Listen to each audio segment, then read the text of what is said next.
We are given a gift every fraction of a second. We are given a gift called the present, and we can do whatever we want with it. Why not do something good?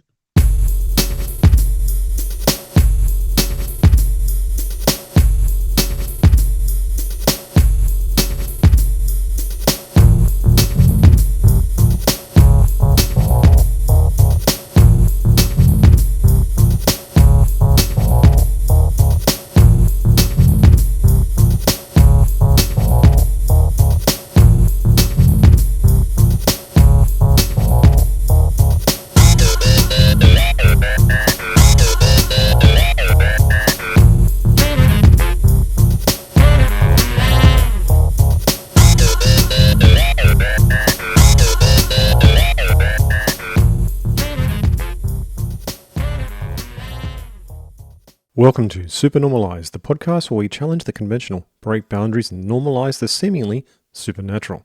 Join me, Ceejay, as we explore less uncharted realms of existence and unravel the mysteries of life experience. My treasured listeners, if you have a life story or healing modality or unique knowledge that you'd love to share, reach out to me at Supernormalized, that's Supernormalized with a Z, at proton.me. Let's together embrace acceptance of the supernatural and unusual as what it really is, completely normal. Today on Supernormalized, I have the pleasure to interview Dr. Mark Weisman, a modern-day Úlfhéðinn, dedicated to his ancestral god Óðinn.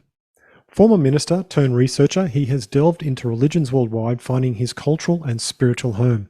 With advanced degrees in religion, psychology, and telecommunications, Dr. Weisman has developed effective methods for dealing with PTSD and helping others build methods of walking away from that whole structure that does not help their lives.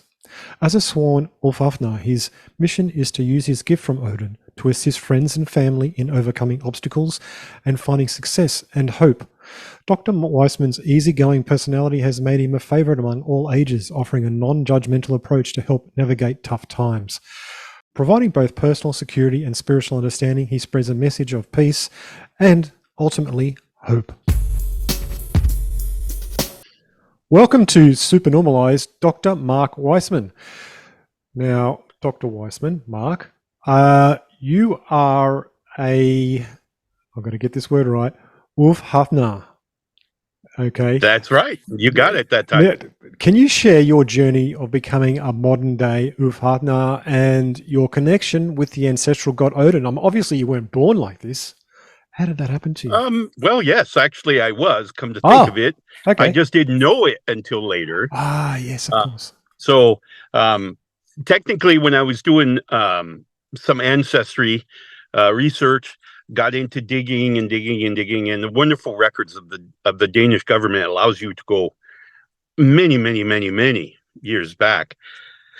And what we discovered in those searches was that 53 generations ago, my 53rd great-grandfather was an Úlfhéðinn for his tribe, for the Peterson tribe there in Bjerrebyssund. And so he was acclaimed, and there's records of that occurring. There's stories, obviously, that have been passed down through our generations of his exploits in time. Fast forward, he was born in about 730 AD. Fast forward to about 1100, and I have several of my grandfathers who were accused of Úlfhéðinn, put on trial and accused, and given a judgment of outlaw, which is bad in Norse society. So they were cast out by the Christian church. I have two grandfathers that were essentially burned at the stake for being heretics. And then, fast forward to my great-grandmother being moving to the United States with my great-grandfather. And then my father and his father both denounced being Úlfhéðinn. They didn't want anything to do with it. And so they went on their lives. Coincidentally, both of them died early in their lifetimes. So there's something to be said there for the protections of the Úlfhéðinn.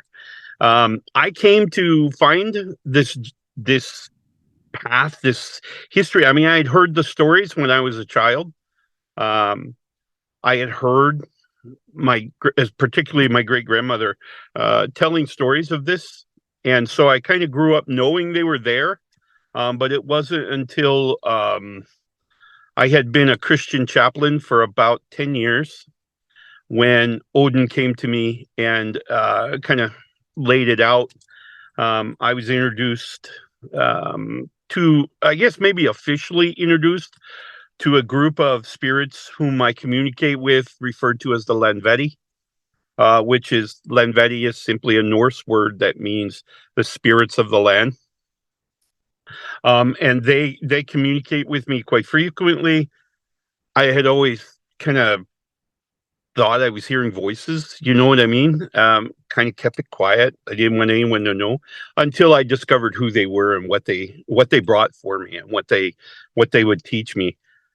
Since that day till now, I have been teaching a message of peace, helping people to establish kind of a synchronicity within their minds, to allow them to understand how the energies of the universe, spiritual energy, how it affects our mental health, even if we want to deny it and say it doesn't exist.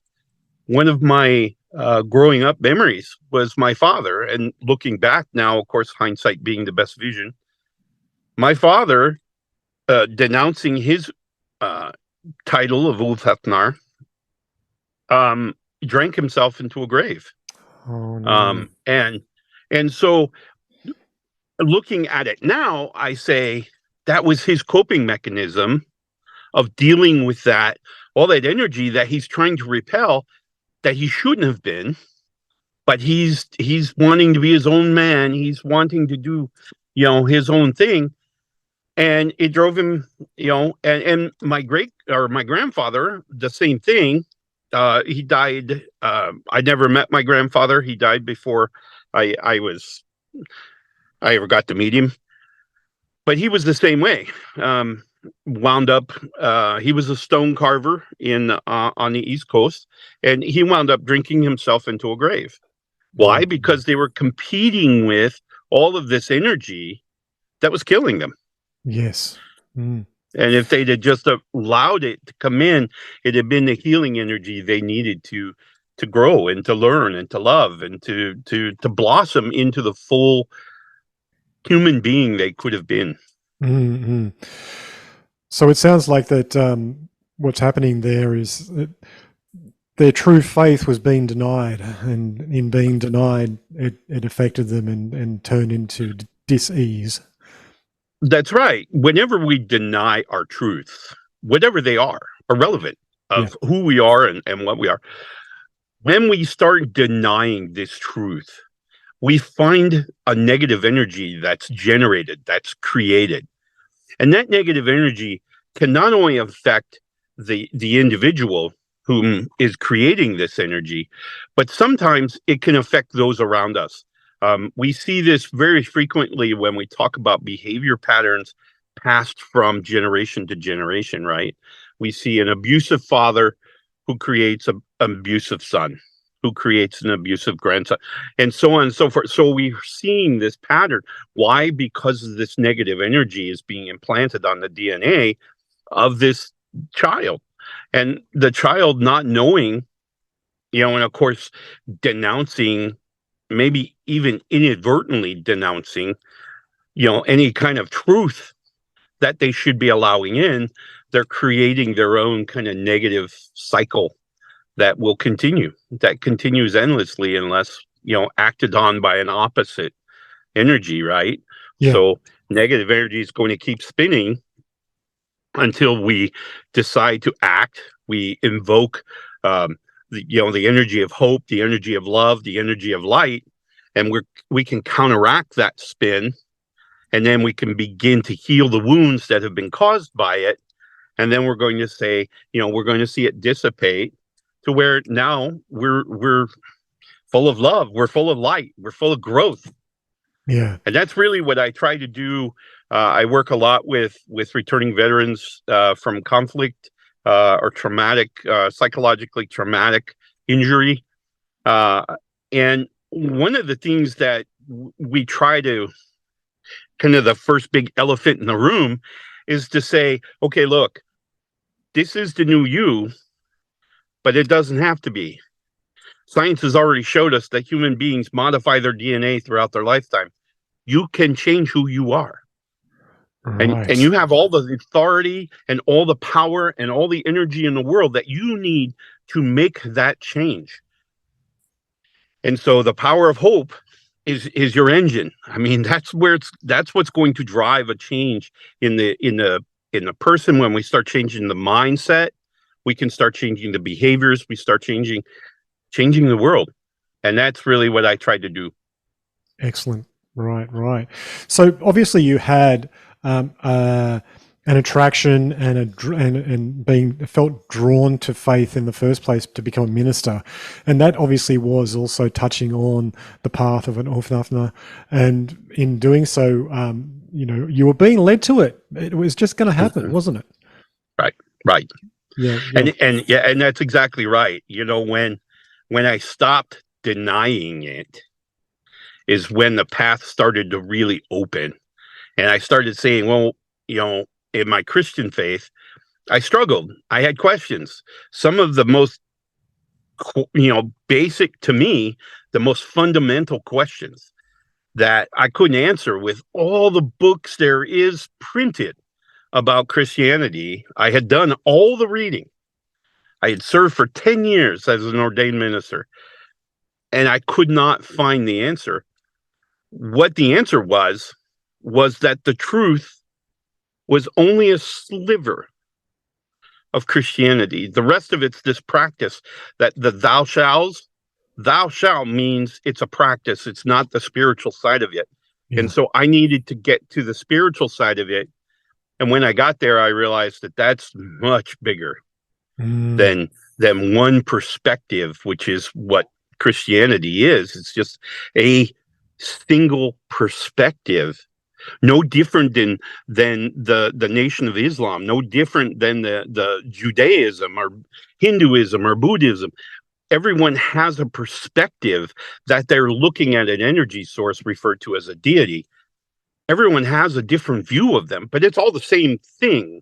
They're all looking to it for energy and for motivation or hope or health or all these things. They're just looking at it from a different angle.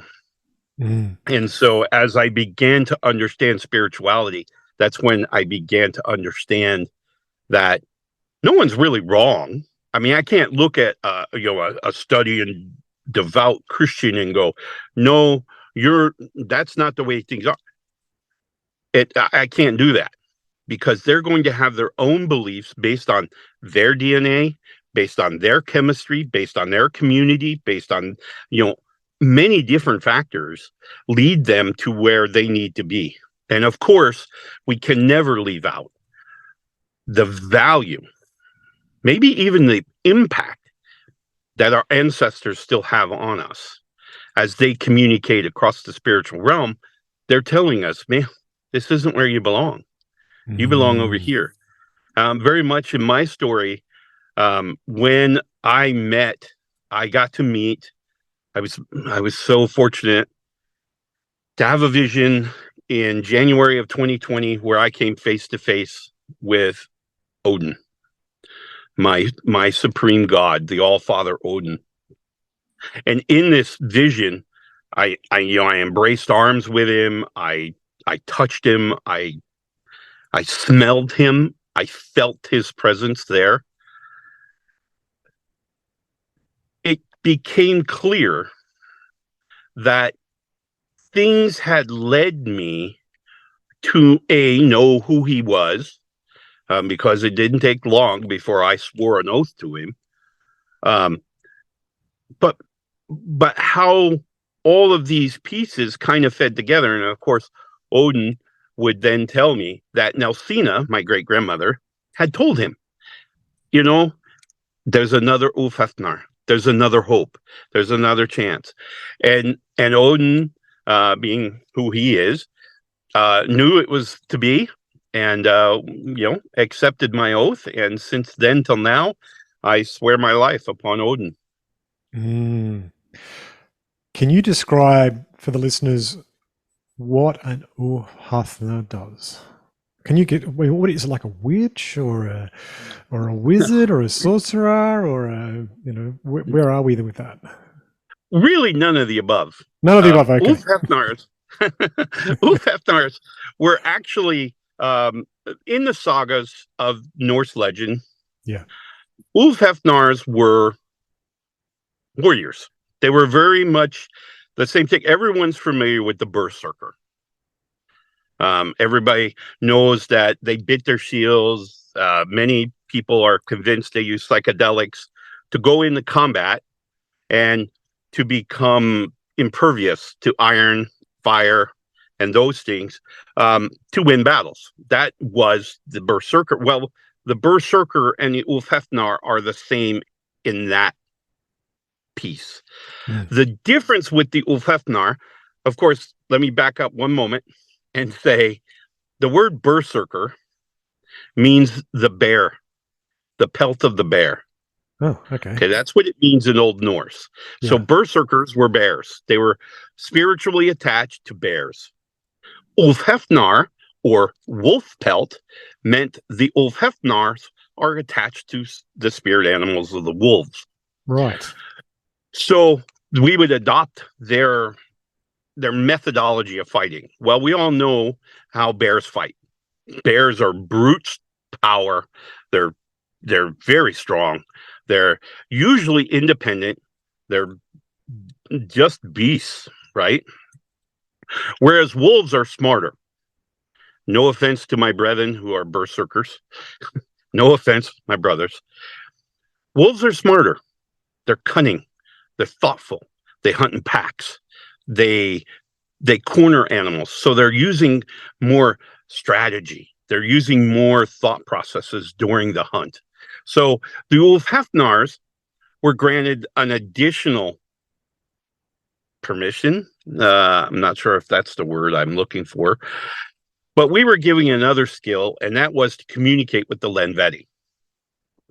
And so when Úlfhéðnars went to war, and they were employed by chieftains and kings and everyone, when Úlfhéðnars went to war, it was rare that Úlfhéðnars actually engaged in conflict because they could use the Lenvetti to act for them. So in other words, if you were an army and you were challenging my chieftain's army and you were crossing a field, the Úlfhéðnars could call upon the Lenvetti to a flash flood or a rainstorm that just wouldn't quit, that would then essentially make the quagmire of this meadow that the opposing armies were trying to cross. Trees could fall over. Rock slides could take out swaths of army. And they did this because the Úlfhéðnars were calling upon the Lenvetti to help, to assist with the conflict. Well, this led to a relationship, obviously, between these men and the Lenvetti. And therefore, that evolved into where the Úlfhéðnars became, when they weren't in combat, they were shamans. They were the religious figure. They were the advisors to the king, to the chieftain, to the jarls of that area. And so they would advise based on what the Lenvettis were telling them. And so that's kind of evolved to where it is today. Now, in my case, I use that. I don't go into combat. I don't. Not much left of that anymore for us old guys. So I use my connection to the Lenvetti to advise, to teach, to help, and to help individuals find their way through the quagmire of their mental health influences that modern day society has a tendency to put on us, whether it be stereotyping, whether it be the paradigm of monotheism or whatever it is. As you find the truth, these folks are able then to conquer what mental health struggles they're having and to live a more happy, more productive lives the way they want to, and not dictated by the fates. So that's what the modern Úlfhéðinn does. Yeah. Or that's what this one does, I should say. I shouldn't claim all my brothers, but Yeah. this is what this one does. Yeah. I'm curious as to the nature of the Lenvetti. Are they nature spirits? What are they, like elementals? They can be. There's actually a group. Lenvettis are kind of. There's a very large group of them, and it all depends on where you are and who you're interacting with. But Lenvettis can be spirits of the land, which would be spirits that may or may not have ever had a physical form before. Yeah. Okay, so they are just here advising or watching or learning or whatever. And then there's also Lenvetti of, as I mentioned, our ancestors who are still here, who may or may not have taken another physical form after being our ancestor. And so they can be called upon anywhere. I mean, we could be anywhere and call upon our ancestors to help. And because of our spiritual connection to one another, we'll make contact. Yeah, right. How has your advanced degrees in religion, psychology, and telecommunications influenced your understanding of spirituality and its impact on human psychology? Boy, that's an all-encompassing question.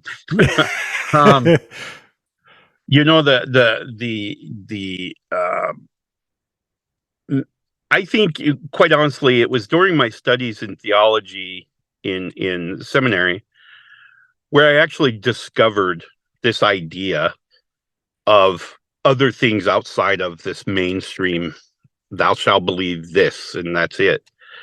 So that was kind of the springboard that led me to understand spirituality as a whole, right? Certainly, there was a lot of learning I had to do and a lot of communications with Lenvettis and others to grow there. I think it took me, I would say it took a while for me to recognize. The first thing I recognized when it talks about psychology is the paradigm of the structure of monotheism, modern monotheism, against what we're asking people to do. As a chaplain, I worked with, it's where I started my work with veterans and first responders who were witnessing almost everything that Christianity says don't do, right? So thou shalt not kill. Well, it's an iffy area because you might want to kill if you want to bring you and your teammates home, right? If you want to survive and you want your teammates to survive. So it might be advantageous to do that. And so there was a lot of conflict, and this is what caused, in most cases, the struggle that our veterans saw, was trying to reconcile these two, what they had witnessed against what they had grown up absolutely knowing. And it caused just an enormous amount of mental health struggles. And as I began to work in a chaplain, I started seeing this, and I started saying, well, why do you feel that way? And, what's driving you to think that about yourself? And over and over and over and over and over again, I kept hearing, oh, well, we're comparing what we had to do against what we've been taught. And there's this huge disconnect that's causing a lot of struggle and a lot of pain. And so that's where I think, I took some psychology classes and trying to understand the subconscious, all the different consciousness, right? And I started to really drill down with the Lenvetti as to understand why do we call this thing and how did they identify this thing, and I guess I asked the right questions because I really began to get uh, a really detailed answer as to how our spiritual self communicates both with our physical form and other spiritual entities, and sometimes simultaneously. And it's not until we start having a belief in that spiritual entity within us that we begin to see that mental health, those stress levels start coming down, those understandings, those greater. I think the Christian word for it is forgiveness, but we start having some of those surrenderings, Yeah. some of those reducing the defensive mechanisms so that we can begin to express things like love and emotion and not think not buy in on all the stereotyping that's gone on around that, and saying, it's okay for a man to cry. It really is. If he's hurt, if he's sorry, or he has sorrow in his heart, let him cry it out. I mean, it's the greatest thing ever. Or laugh it out. Yeah. Whatever it is that will help you move to the next level. Don't get stuck in those paradigm locks that all too often we see are handed down generation to generation. And it's wonderful when I see the people I work with now.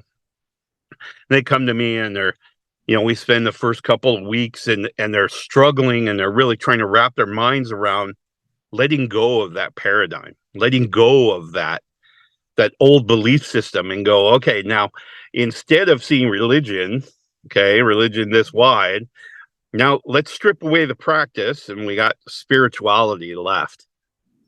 Okay, so let's focus on that spirituality, and of course, as we drill into it, we realize the scope of it, and I think a lot of people are able to see past that framework that has trapped them for so long, and are able to get free and get relaxed and get again find happiness. They find hope. Hope is the greatest engine we have, and yet many people surrender it. We can't have hope taken away. Never. Hope cannot. I can't take away someone's hope and say, you're never going to leave this house. Okay. I haven't taken away your hope. I've taken away a passageway. But if you have hope, what do you think? You say, oh, he'll eventually let me out, or, I'm going to find a way out. You start thinking about, but it's that hope that drives you, that engine of hope. It cannot be extinguished. We can surrender a lot of it. We can say, oh, no hope. I'm sure there are many people, I've spoken with many of my friends who served in Vietnam. And one man in particular who came and we started talking, and of course he saw me for quite a while. But he was a POW. I think he said he was captured in like 1960, late 65, and was released in 1970. So he spent 5 years in captivity, or 5+ years in captivity, and that was the whole goal of the opposing forces, was to crush hope, was to crush it. And he kept saying every day, he said his mantra when he woke up every morning is, today's the day I'm going to be rescued. Today's the day the American army will show up at this camp and take me away, and I'll be healed. And he did that for 5 years. And one day, he was right. Yeah. Wow. That's cool. So the power of hope is always there. It's always ours. And no one can take it away. We can surrender a lot of it, but it can never be taken away. So that's something that you've got that you can use. So a path to hope is a like a healing mechanism or a way of becoming like vulnerable to like a personal freedom, would you say? I would actually take a different approach on it. I Yeah. think what the path to hope is taking the cover off of it. Yeah, right. Is just pulling the sheet off, Yeah. and letting it do its thing. The power of hope is always with us. So, I Mm. mean, we have a tendency so often, some of us much quicker than others, but we have a tendency to want to throw a wet blanket on it and say, hey, no, no, we have no hope. We have no hope. We throw this blanket on it, Yeah. but it's still there. All we have to do is take that blanket back off, and that hope will fire right back up, and before you know it, you'll be seeing rainbows and sunshine everywhere. Excellent. Excellent. Very positive message there. Can you elaborate on the successful methods you have developed for dealing with PTSD and how they have helped individuals in building coping mechanisms? I used the word when I first started defining this, that I said, oh, we're going to use this word called coping mechanisms, and that's not what this is. Okay. We need to kind of remove that from our vernacular, and I need to do it. I know I'm as guilty as the next person, but these are living mechanisms, not Ah, coping, living. yes. Because we have to understand the first message that I teach anyone I work with is that you're on a timeline, you're on a linear timeline, and the event occurred,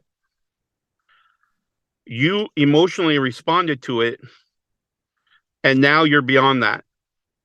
You can't change this. This is done. So you're another person now because this event occurred, you made an emotional change, and now you're this person and you're moving forward. So instead of kicking yourself for making the wrong decision, stop yourself and say, wait a minute, wait a minute. Instead of punishing myself, what should I have learned? One of the things that we do when we kind of put it back on us Mm. to say, okay, what did I learn? Is that we decouple the emotion connected to it. And so that's one of the biggest things we can do is as we begin to decouple emotions from memories, we can start identifying really what still has value to us, right? So if we look at today, one of the exercises I do with all the people I work with is I make them stand with their back on a wall. And I say, okay, this is what I want you to do. I want you to say, from this moment, all of my memory of things that have already happened are gone. They're gone. Right now, in the moment, what emotion am I experiencing? I'm experiencing, I have this, I don't know, melancholy. That's the one I feel the greatest, or I hear the greatest. I have a just this kind of whatever, right? Okay, why are you feeling that way right now? And then we start identifying these things. And as we do, we realize that we're carrying emotions from our past that don't have value to who we are today. Yeah. I'm carrying this pain, I'm carrying this anguish, and we're 6 months down the road now from the event that occurred that caused it, or that we accredit it to, and we say, what value is this doing for me?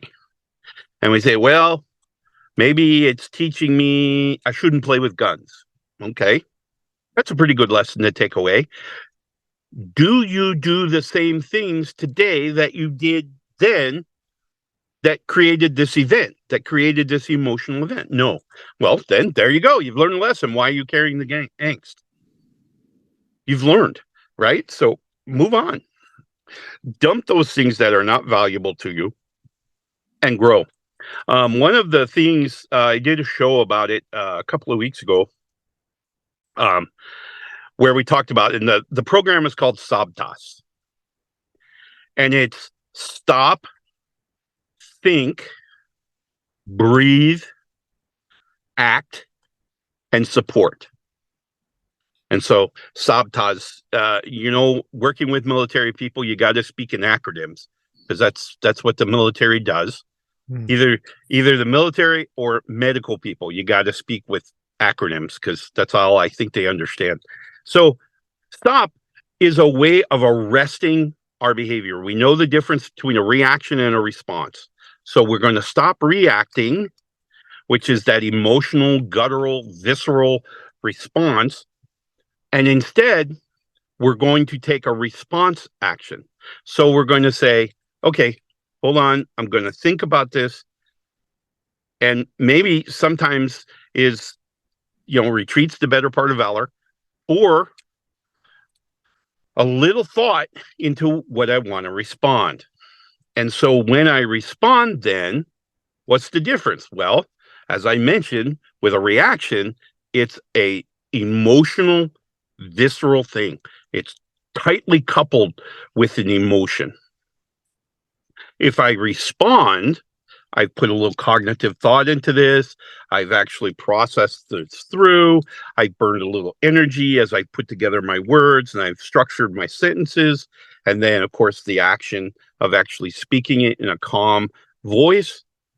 All of those allow me to decouple the emotional energy that's being pumped through that whatever I say, right? So stop and think is things that I try to we try to get right out in front of, because that allows people that time.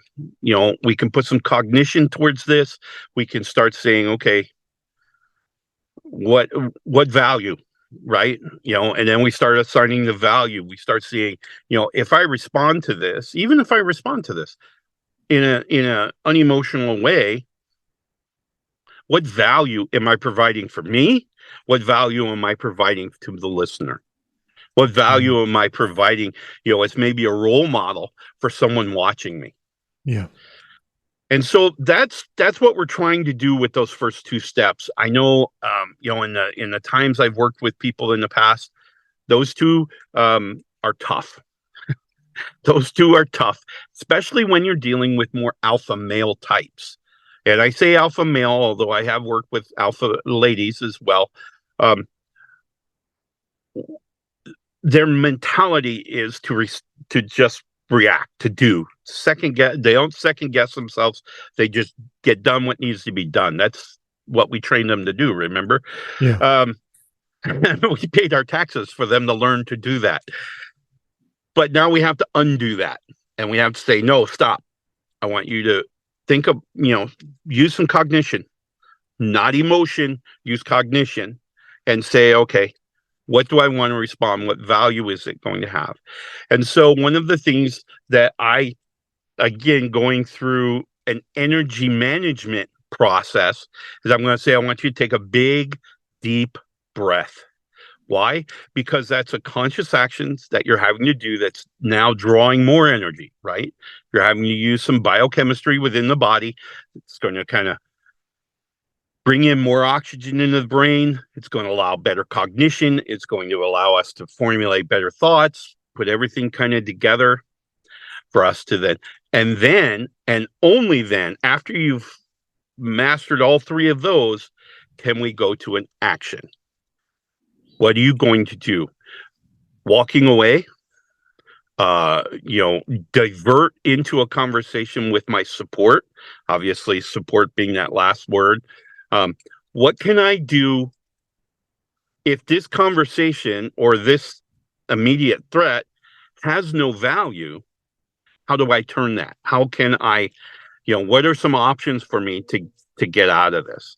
I had a gentleman who worked with me when I was still pretty fresh out of the Christian church, and we were working, and he had a terrible case of very alpha male, grew up in a very hard family life, had a very hard job, I guess, in the military, and was just very reactive, very emotional reactive. And so it took us a while for him to get the stop part. I mean, he really struggled with that. And what his living mechanism, we decided, was that he would go ahead and when he was out in public, he would hug someone. That was it. That's what he needed to do. I said, because that's going to take your mind off the stress, right? It's going to defuse the situation, and it's going to kind of take. So what I want you to do is I want you to reach out and hug someone. Now, if your support person's there, that's great. If you have someone, whether it be, a immediate family member, or whether it be a friend, a buddy, someone who knows what's going on and can be there and say, yep, I know exactly what this is and I know why you're doing it. Okay, gotcha. Right? I said, sometimes the aggressor is the one who needs the hug. I said, but I'm not going to tell you every situation to go out and hug your aggressor. I'm not going to say that. Yeah. I'm simply going to say, in some cases, sometimes it is those who are most close to us, where the emotions are closest to the surface, where we're going to have, some pretty volatile emotional fluxes that can happen. And sometimes those other people in our lives that we may overlook sometimes, are the ones who need a hug. And so I said, and that's what it worked for him. And today, even today, I see him every now and then. He works close to where my office is. And so I'll see him and sometimes he hugs me from the back. He won't even let me get close before he's like, and he's bigger than I am. So he stuffs my face right into his chest, and it's like, oh, hi, how are you today? But that was his living mechanism. And that's what got him through, because it allowed him to stop, think, breathe, and then he could respond. Yeah. And it's really worked out for him. Brilliant. So what is the focus of your doctorate research on the spiritual influence on human psychology, and how do you believe it can contribute to a better understanding of mental health? Well, I think, and that's a great question. Thank you for asking it, because it is one of my passions. Yeah. Is because we don't give it enough credit. And just now, science is starting to say, oh, hey, wait a minute. We may have a sixth sense. Something, don't get me wrong, every spiritual belief since the beginning of cognition has understood this. However, science is catching up. And what we see is that we have an energy, a spiritual energy that's floating around us all the time, whether we believe in spirituality or not. It matters not. Okay? And if you don't believe me, stand in a haunted house sometime, all by yourself, exactly. alone. How many things will you see? How many things will you hear? How many things will you smell? How many things will you feel? You're not actually processing, spirituality or spiritual entities can't touch us. They can't physically touch us. They can't. Okay. But what they can do is excite your nervous system, which then excites the limbic system. Yeah. To where you think you were touched, or you think you heard voice. Well, why? Well, because think about the human body. How does the human body work? Well, the human body transmits biochemistry from where my finger touches something, all the way through my arm, through my body, up through my brainstem, into my brain. And my brain goes, well, of the 50 million times I've touched something before, this signal looks just like those. So you know what? You just touched something. Okay? But what if the signal that arrived at our brain did not originate here, but was absorbed somewhere else via spiritual entity? And it came into what's called, for those psychology folks, there is a space between nerves, and it's called the synaptic cleft. And it's a microscopic space that exists between a synapse and a synapse. And at the end, they have what's called the the presynapse, and then a postsynapse. And what happens is this signal comes through the nerve to the presynapse. Other energy is provided by the body that creates neurotransmitters that then essentially travels from pre to post synapse and then carries on, goes all the way up. And it does this for every synaptic cleft. Now, this is also why this explains exactly why alcoholism and drug use and all of these other garbage that people put into their system, why it can have such an influence. Because if that cleft is filled with nerve fluid, with the same type of fluid that we have in the spinal cord, the cerebral spinal fluid, very much the same way. And if that chemistry in that cleft is so out of whack, the signal that's coming up from the nerve may never make it to the brain. It could get diffused or it could get dropped completely, which is why we have blackouts, heavy drinking, which is why, heavy drug use, all the things are slowed, maybe over exaggerated, kind of slow. Why? Well, because these nerve endings are having problems transmitting the signal from, and it on all nerves. So you're talking about the optic nerve, hearing, all of those all have to transmit in the same exact way. So when we talk about that synaptic cleft, my theory is that some of those things that the brain goes, did I just see something? Did I hear something? Those are indeed spiritual entities passing energy into our bodies here on Earth. They don't mean, in some cases, some people will learn to pick up on them, which is what I've done.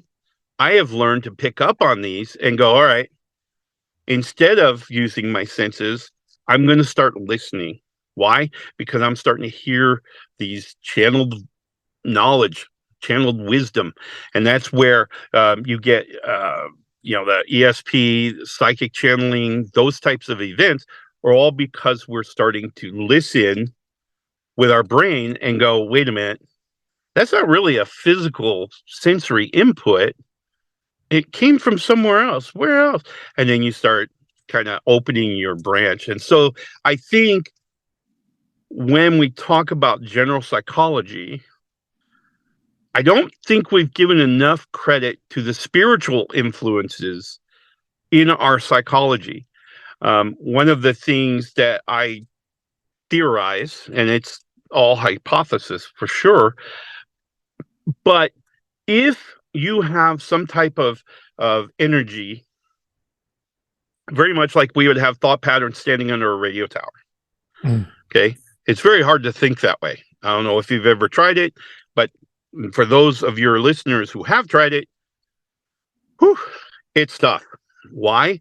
Because you're fighting not only your own data transmission that we just discussed, but now you're getting overwhelmed by this radio energy, because radio waves, big waves come out.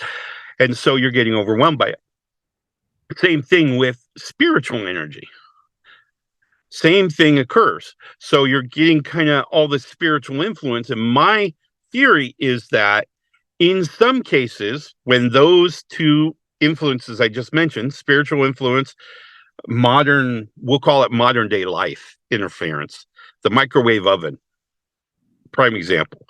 Okay, when those two energies collide and are brought into the system, the data at which is being transferred from one to another could be corrupt.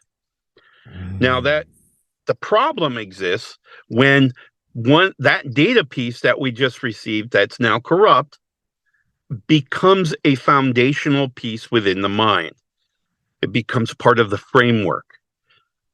Because what's going to happen is as we go down through our lives and we start experiencing more things, our sensory inputs incoming, our all of the sensories and everything is just that one data piece is invalidated for some reason. When that one data piece is invalidated, we could see a cataclysmic fail of the whole framework. Okay, because the whole thing could come tumbling down. And this is where we run into some issues where you have people who just flat shut down because a fundamental block of their framework within their minds of how things were going to be has now become broken. And so now you as I should say those folks who are responsible then to help these folks have to kind of frame up, right? We have to kind of go, all right, hey, wait. It's not such a bad deal. We'll just take this one invalidated piece out because we know it's invalidated. Throw that out the window. And instead, we're going to put in a valid piece. Okay. We got this other piece of data. And I'm going to give it to you, whatever it is, right? And we put that under the frame. And all of a sudden, things kind of stabilize again. And we can go, okay, now I got it. You know what? It's okay. It's not that bad. I just have to reestablish some relationships. How does this apply to this or that or this other thing? But ultimately, now at least I have a framework of thought that I can now function correctly. Right. And so that's a really big piece, I think, of the psychology. And that's kind of where my psychology studies, if you will, have kind of intertwined with spirituality. Wow. What message of peace and hope do you aim to spread through your work?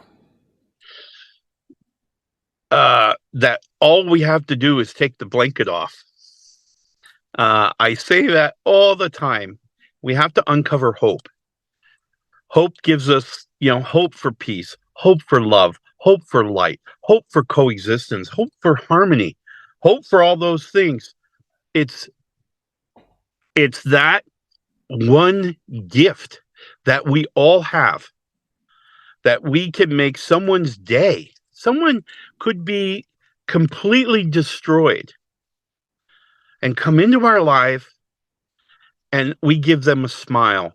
We send them that energy. And all of a sudden, the world's a little bit better place. And if we can all do that, what a world we would be living in. For sure. What a wonderful existence we could have.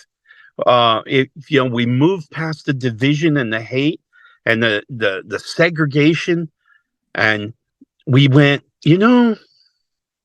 man, this is awesome. We are given a gift every fraction of a second.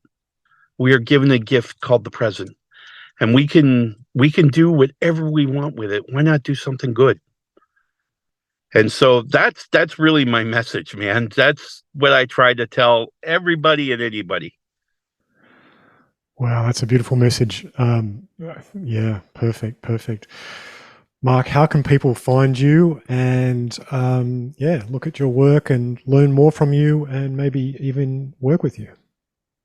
Well, the best place to start all of your searches about me, about my work, about all my media and all the releases that my team does is our website. And that website is akúlfhéðinn.com.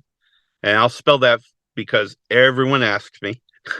It's AK for Alaska, ULF as in Frank, HEDNAR.com. Or Norse Whispers, either way. They'll wind up on the same page. Norse Whispers actually goes to our store, but they can get to the webpage. To the webpage has links to everything else. It also has quite a bit of my studies and my understanding of my history and certainly my birthrights history. So you can learn a lot about what we do. You can always visit all of our links, our YouTube channel, our Instagram. I mean, we've got them all. I think we've got everything. I really do. My team tells me that we're everywhere. YouTube is the best way for our weekly videos. A weekly video is just a teaching I put out every week that talks about one specific topic. Usually it's in response to a question or an issue that someone's brought up. I also encourage people to visit our Patreon site. Our Patreon site, for about a cup of coffee, $3.49 a month, I think is what it costs. But actually on that webpage or on that site thing, I don't know the technology completely, but I put some of the records when I first really came over to shamanism and I started really getting into the spirituality. I started doing trances. I started getting involved in trances, did a lot of trance work. What came across was I had gotten some books and I was going to write them up and I was going to be famous, or I thought. Anyway, what happened is some of these entities who would take over my functions during the trance wrote in the book. And so they wrote and drew pictures because they knew I was a visual person, thankfully. But they wrote the book, and now they're on book 3. So of notes of just everything that I've done. Well, what I decided, and they're all written, unfortunately, in Nordic runes. So the first thing I have to do is translate that for those folks who don't read runes. And then I also talk about some of the other spiritual channeling I've done in reference to that trance. So kind of get a different view. So they got a couple of different perspectives in there. And then I try to apply how I've used this information practically. And so I post those, and they're a pretty big document that I post as frequently as I can. But there's a couple out there now that folks can go out and actually begin to see the truth that I got. Nice. Whether it be the truth that, resonates with them. I offer it, and then, if it works for you, it does. Yeah. Cool. Finally, I would have to say, buy the book. Yeah. I did publish a book called The Turn to Final. That book was published back in May of this year. That book is a very condensed version of everything else. Okay. So the book talks about the growth of religion versus spirituality. It talks about the evolution of humans and the physiology that is our body. It talks about magic and how magic actually works within spirituality. And then throughout the book, it gives some meditation exercises that folks can use to kind of help drill down and find those invalid nuggets that are holding up some piece of framework for them, and say, let me validate that, and for their own peace of mind. Because one of the things I have discovered in my studies is no two humans that have ever existed are identically the same. Their perspectives will be different just because of the way they're made and the way they've changed throughout their lives. So it's we have to kind of look at spirituality instead of looking at a one size fits all. That's not what spirituality is. Spirituality is, here it is. What part do you want? What part makes sense to you? What part resonates with you? What part makes you feel more comfortable with being who you are? And so you adopt what you want. It really can.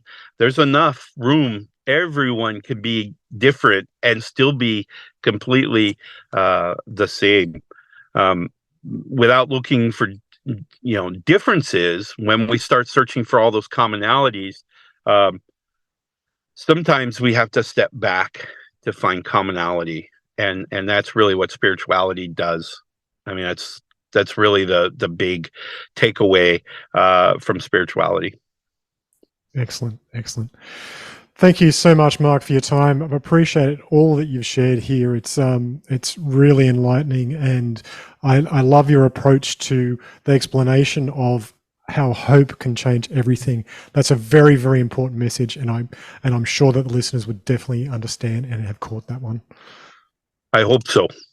I could never get tired of expressing that.